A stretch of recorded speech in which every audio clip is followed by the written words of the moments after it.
여자 대학교는 여성 교육 입구를 위한 든든한 버팀목으로 존재해야만 하며 저희들은 공학 천원을 결코 용납할 수 없습니다. Hi everyone and welcome to another obscure Asian story. Korean women are opposing the admission of men to their universities. Recently, a big protest was held at Dongguk Women's and Songshin Women's University against allowing male students. This isn't just any protest, it's a significant movement to protect the identity and rights of female students. During the same period when Korean women were just beginning to receive primary and secondary education, the opportunities for higher education were very limited. Ewha Women's University began offering courses in 1910 and was essentially the only option for Korean women aside from studying abroad. This remained the case until more women universities started opening around the start of World War II, offering college degrees. Meanwhile, in the West, many men's universities opened their doors to women. However, in Korea, women were locked out of men's universities for decades, even after women in the West were admitted. As a result, Korean women had to establish their own universities out of necessity. Either they created their own institutions, or they were forced to go without higher education. The latter option was not viable given the global push for women's rights at the time. The establishment of women's universities in Korea was driven by the need to protect women's right to education, which had long been excluded due to the nation's patriarchal conventions. These universities provided a space for women to learn and grow without the barriers of gender discrimination that were prevalent in society. As of 2024, there are 7 women's universities in South Korea: Dongguk Women's University, Ewha Women's University, Sukmyeon Women's University, Songshin Women's University, Seoul Women's University, Dokseong Women's University, and Gwangju Women's University. Even today, the academic community believes that women's universities are important for teaching and learning about gender discrimination, gender violence, and minority issues. Ewha Women's University, Sukmyeon's Women's University, and Dokdong's Women's University offer classes focused on these topics, which are not typically available at co-educational institutions. In 2022, Korea ranked 99th out of 146 countries in the World Economic Forum's Gender Gap Ranking. At this rate, it is estimated that it will take 132 years to achieve full gender equality. This highlights the ongoing relevance and importance of women's universities in addressing gender inequality and providing a safe space for women to receive an education. This might help us understand the current predicament Korean college students face. Hundreds of students at Dongguk Women's University protested against making the university co-educational. At Songshin Women's University, students were upset about plans to admit male international students. About 200 students urged the university to stop discussions about becoming co-ed. The situation began on the 7th when there was online talk about allowing men at Dongguk. The student council asked the school for clarification, but when they didn't get a clear answer, protests began on the 11th. When it became known that Dongguk Women's University was discussing going co-educational, the student council and others occupied the main building and strongly protested, involving hundreds of students with police being called to the campus. Students criticized that the school did not ask for their opinions on the transition to co-education. During a press conference, the emergency committee stated, "We will continue our class boycott and protest until we achieve our 3 goals: ending discussions of making Dongguk co-educational, implementing direct elections for the university president, and announcing further plans for male international students." On November 12, Dongguk Women's University's President Kim Jong-il responded to the protests with an official statement. She said, "It is deeply distressing to witness such violent incidents in a university, an environment that should be dedicated to dialogue and debate. The university is taking this matter very seriously and will hold those accountable to strict standards. We will inform you of our discussions and decisions regarding the co-educational transition while addressing the current situation. Efforts for the university's development will continue with the participation of all members." These protests are also supported by several other women-only universities.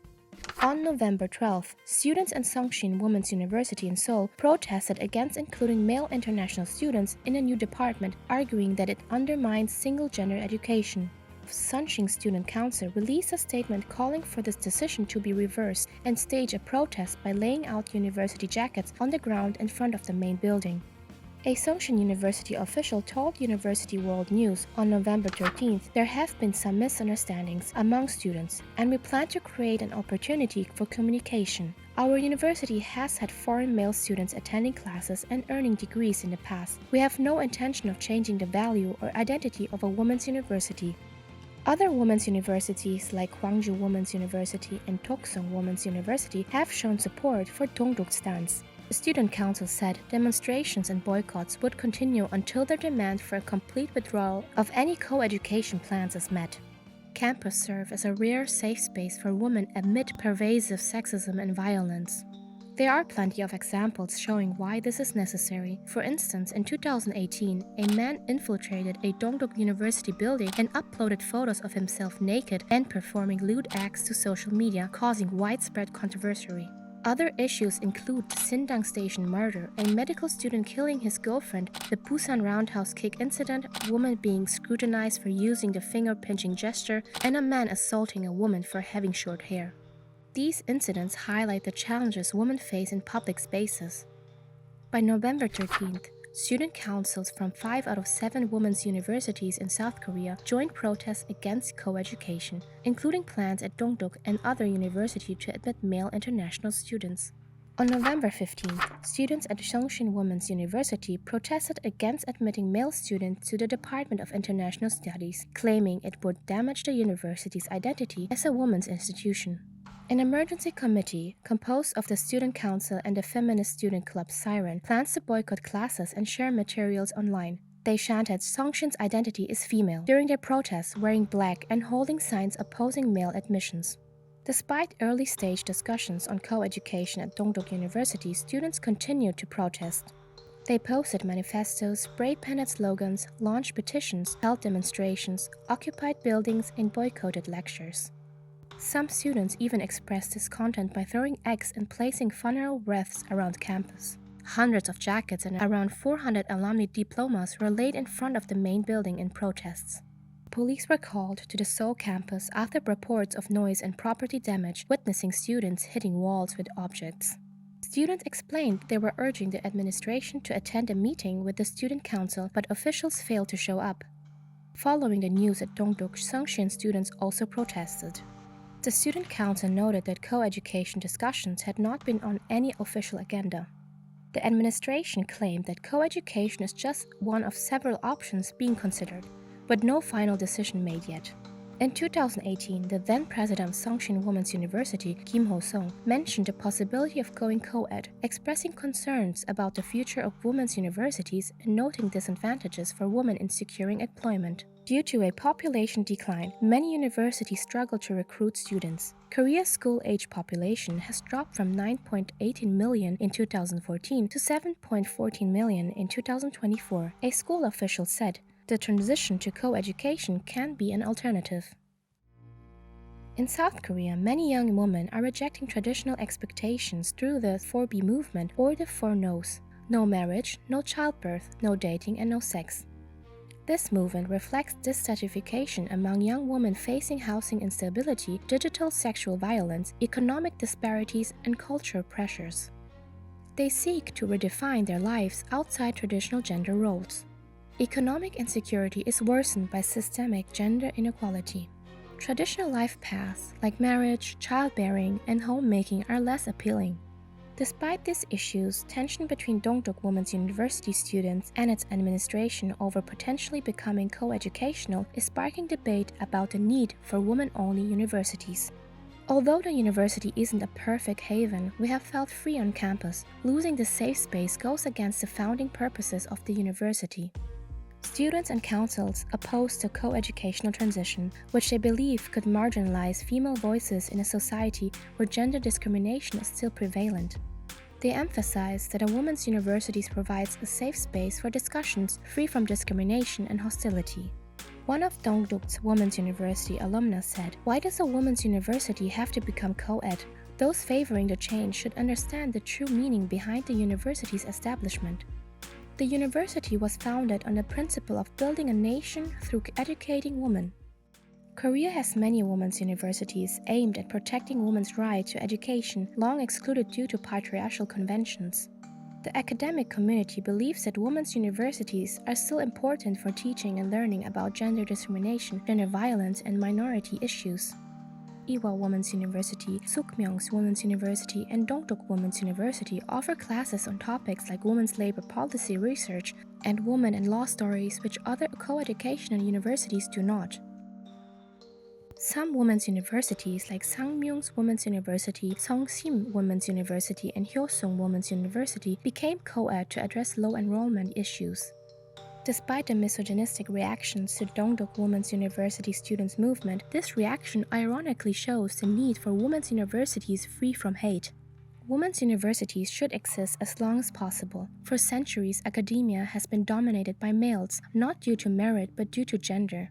All women institutions create a unique environment compared to co-ed ones, fostering diverse and non-conformist research and studies. The gap between all male institutions and co-ed ones is much closer. Diverse and non-conformist voices are necessary in the scientific method. Ideas and preconceptions are meant to be rigorously challenged. I understand that you might feel disadvantaged by having one section of academic institutions unavailable to you. However, having all women's institutions is better for the advancement of academia and sciences. Many women feel safer among other women. You can disagree or point to statistics that might invalidate the feeling, but it doesn't change the reality of the women who choose to attend all women institutions. Women's universities were created to give women the chance to go to college when they couldn't attend most other universities. Although gender disparities in educational access are less prominent today, women's universities are still important. They offer a space where women can succeed without the usual pressures or biases found in mixed-gender schools. Women's educational institutions provide unique support systems, leadership opportunities, and role models that can be harder to find in co-educational environments. On top of that, Korean women also have to deal with AI-generated porn made from their images by classmates and friends. Universities teach women to stay safe, not punish the boys, but to prevent their images from being turned into porn and sold. I don't blame them for not wanting to invite that onto campus.